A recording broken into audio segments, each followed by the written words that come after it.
Well, I own this.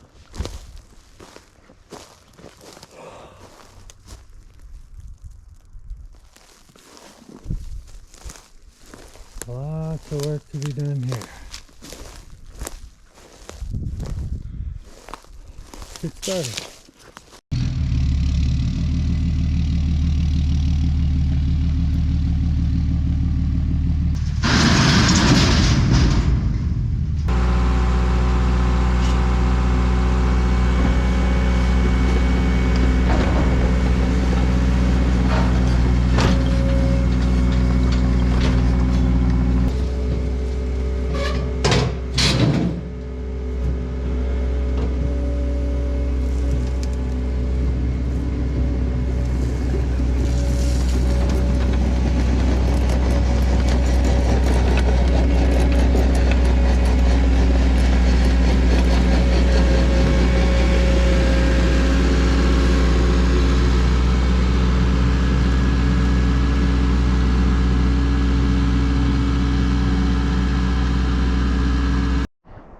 I can't get both buckets and that skid steer in that dump trailer very well. That's why I had to deliver the one bucket first.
I definitely wanted to remove the least amount of trees as possible, but some of these definitely had to go.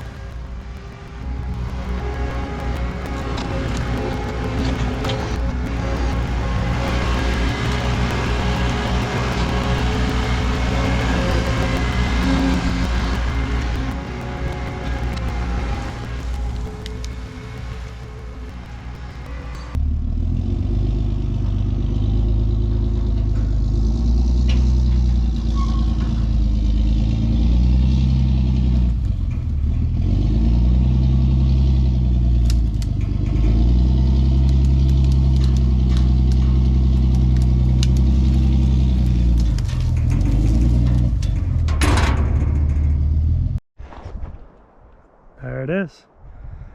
That was in fact the goal for the day. We are on our property. Alright, we're back home.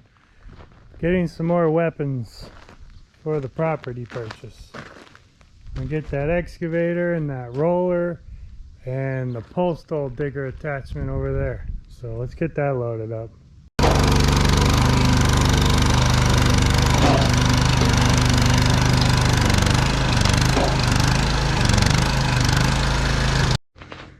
Alright, change of plans. I'm pulling that roller off.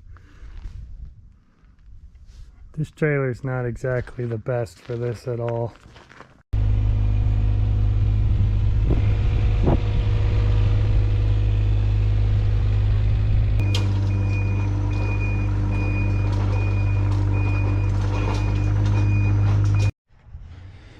Raked up the pine needles. Scratched out a little spot for that flatbed trailer over there.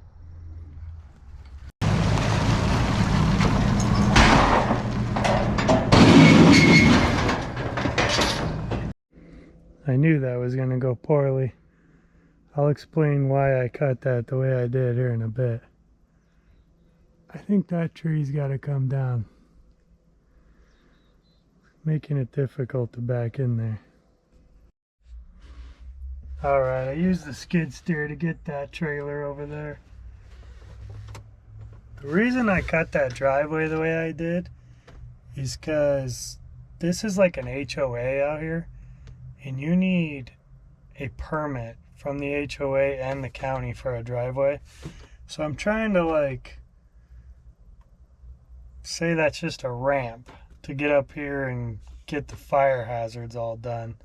I mean, look, like we got a ton of cleanup we got to do around here. So my argument is that's not the driveway. It's just a ramp I cut to get the equipment up here. Because I'm not ready to buy the permit right now. I don't have the money. So, if we get called out on it, we're going to say we just kind of made a ramp. Because it's not technically attached to the street. And it's not really a driveway. We're going to call it a ramp.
If you like these type of stump digging videos, there's quite a few of them on the channel.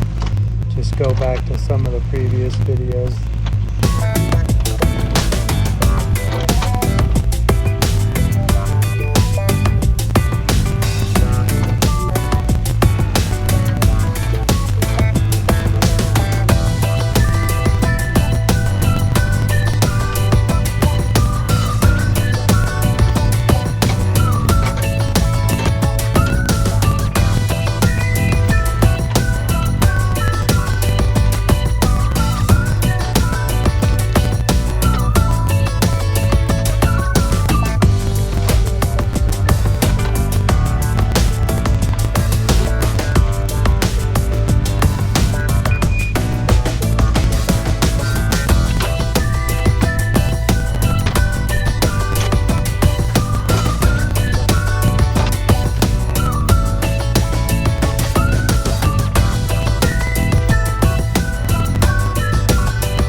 Alright, we got another load ready to take out of here.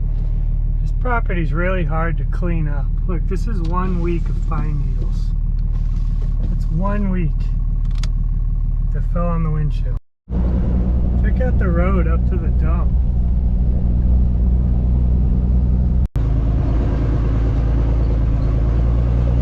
This is called green waste.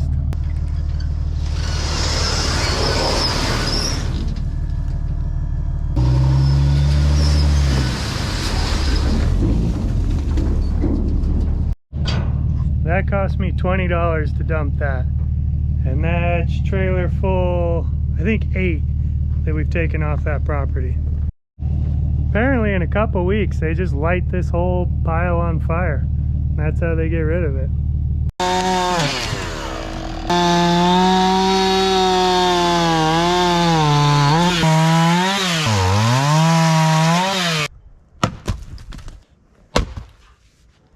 I just cut up all the logs that were laying on the property, and we used them for our camping trips down to the lake there and to Sand Mountain.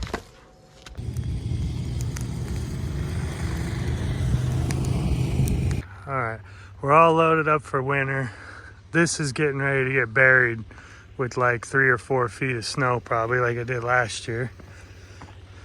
So we'll be back in the spring, hopefully to put some power to the lot. The water's right there. We'll dig a septic, do a leach line, hopefully start building. So in case you're wondering, I bought this property for $5,000. It's not typical. Typically the properties in this area are about $18,000 to $70,000 really. I bought this from a good friend of mine who has a really nice house up there. So he obviously gave me a really good deal because he wasn't using the property.